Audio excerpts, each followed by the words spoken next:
NXT Takeover Vengeance Day took place on Valentine's Day, but instead of the giving of candy hearts and stuff, it was more like breaking hearts, as some people who came in thinking they were going to win some gold or win something may have gotten something else than what they were looking for. NXT Takeover was a very, very good event. Probably one of their best takeovers. And I'm going to run down and I'm going to give my recap and thoughts on this edition of NXT Takeover. This one entitled Vengeance Day. We started off with the Women's Dusty Cup Finals. And Dakota Kai and Raquel Gonzalez versus Ember Moon and Shotzi Blackheart.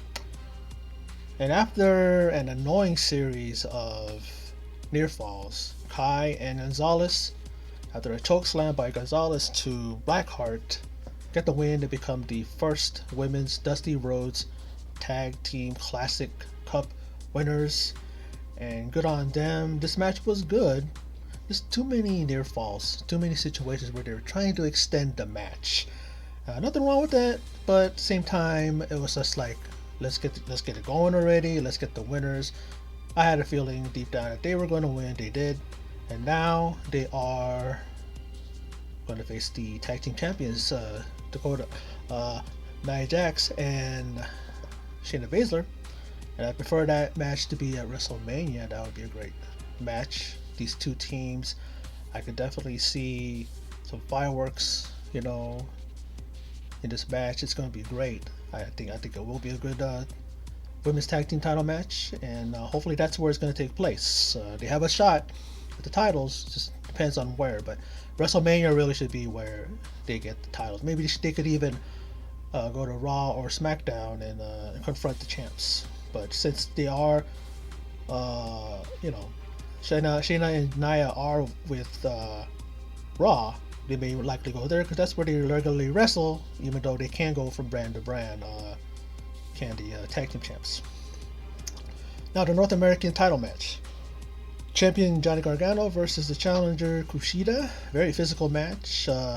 These two were looking to wear down the other to set them up for their moves. The Hubberlock submission hold by Kushida. He was trying to get that on Johnny Gargano. Johnny Gargano looked like he was going to tap a bunch of times.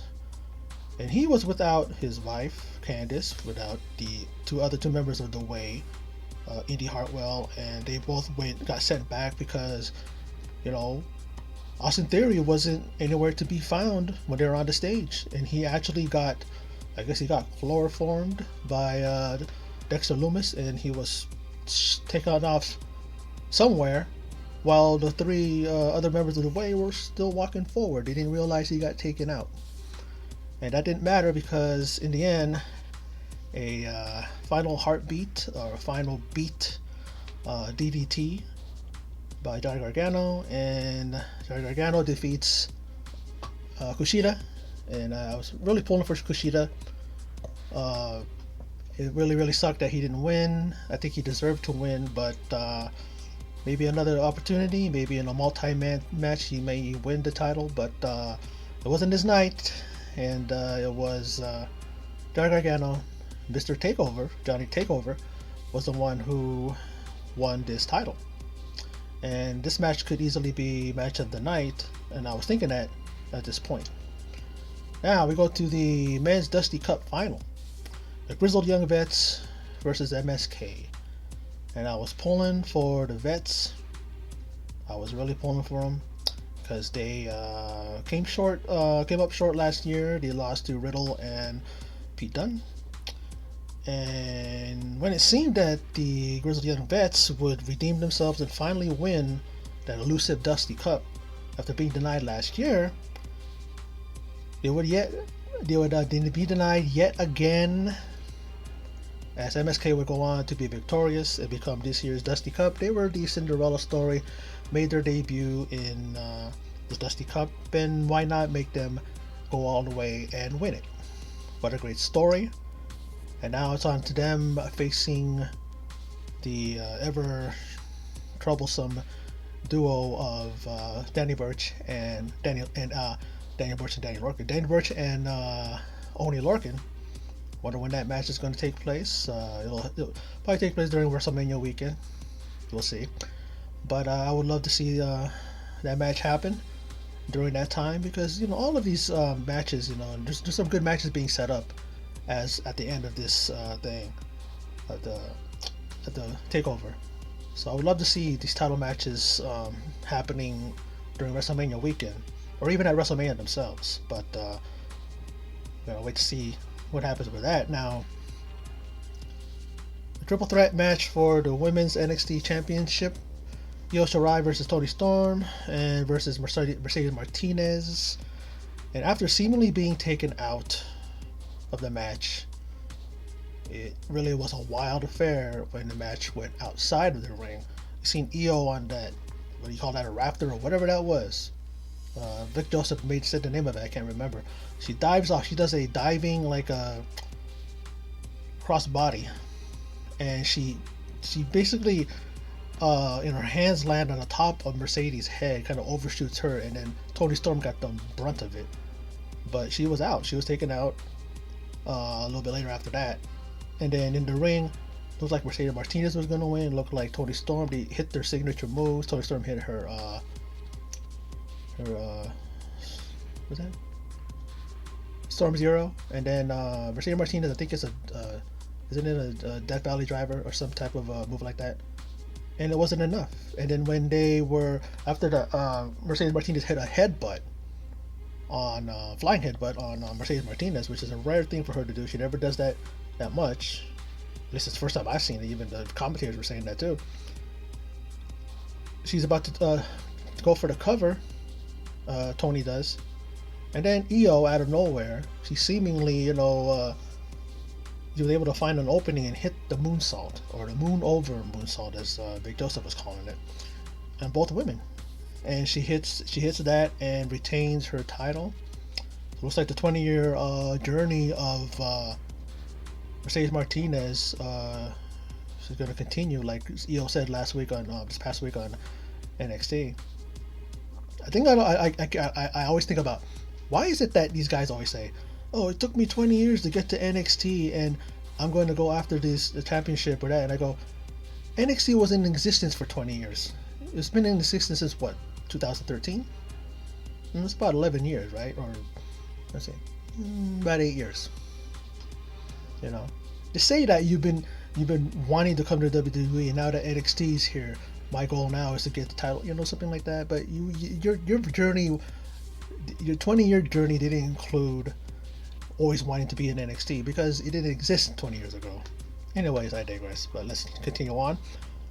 A wrestler known as LA Knight, during the pre-show, you hear someone talking. I thought it was Triple H. It sounded just like Triple H, but it was actually LA Knight, who makes his debut by interrupting the pre-show goofs, kickoff show goofs, I should say.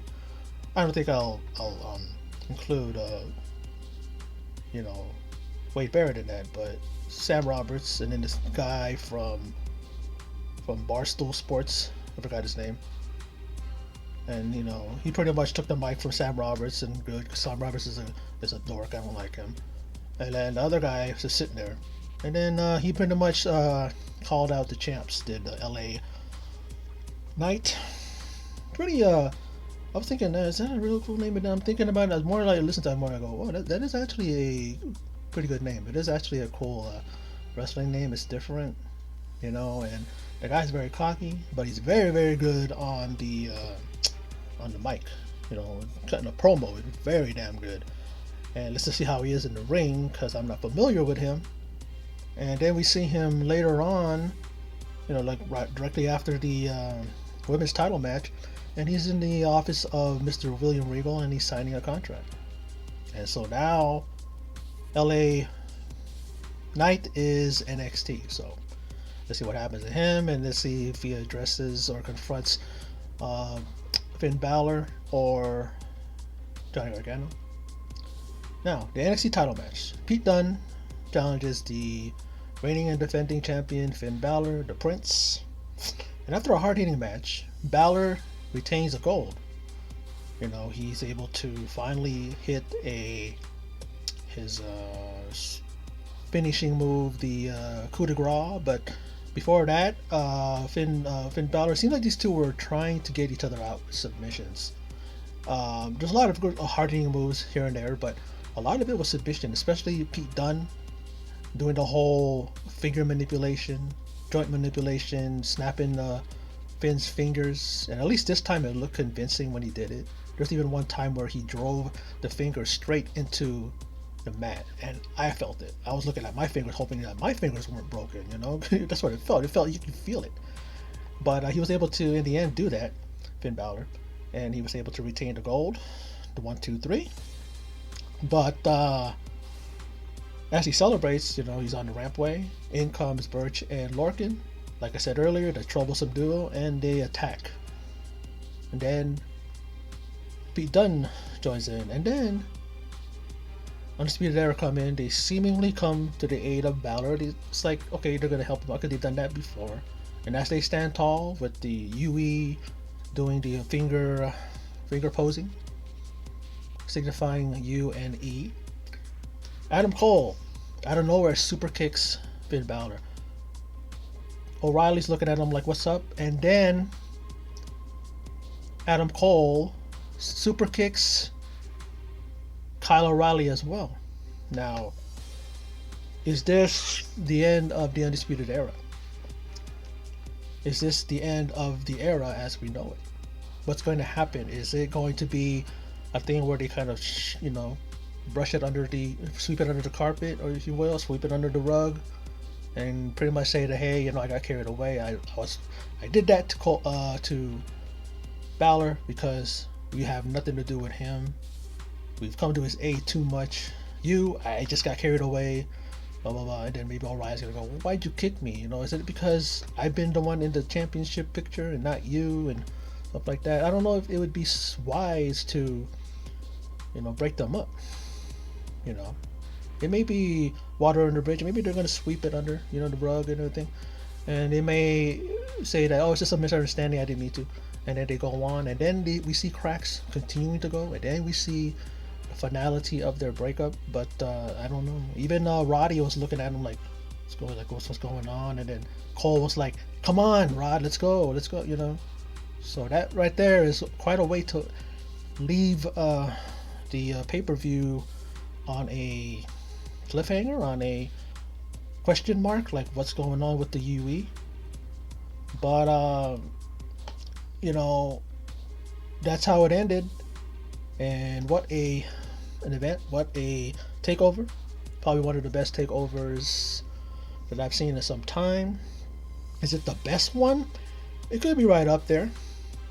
I mean, I would have to look at other takeovers to kind of see where it sits, but at the moment I would say this is the best one because this is the one that's fresh in my head. I can go to War Games 2 years ago. I can go to 31. I could go to even In Your House. Some good takeovers, but this one was great. I really enjoyed it. And we see the debut of LA Knight, which is very intriguing. We see the retention of all titles, pretty much. I guess 3 out of the 2. My predictions that I said who would win. But overall, it was a really great event. And NXT could never do any wrong when it comes to their takeovers. Sometimes there's matches that kind of fall flat. Sometimes there's matches that really you didn't really think about, like, it was okay, but this one had a lot of good matches, and every match actually was good. So I enjoyed it. I thought it was an amazing pay-per-view. Amazing. I don't really call it pay-per-views anymore because we don't pay for them. You know what I mean? But it's almost like that's how I like to. People like to refer to these as pay-per-views, just because that's like the name, pretty much. Before we had the whole WWE network and all that, where $9.99 a month and we get these pay-per-views pretty much for free. We get everything for free, pretty much.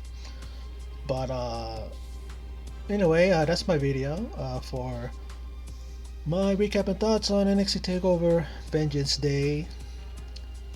And for those of you who stopped by and checked it out, appreciate it. And in closing, and as always, take care.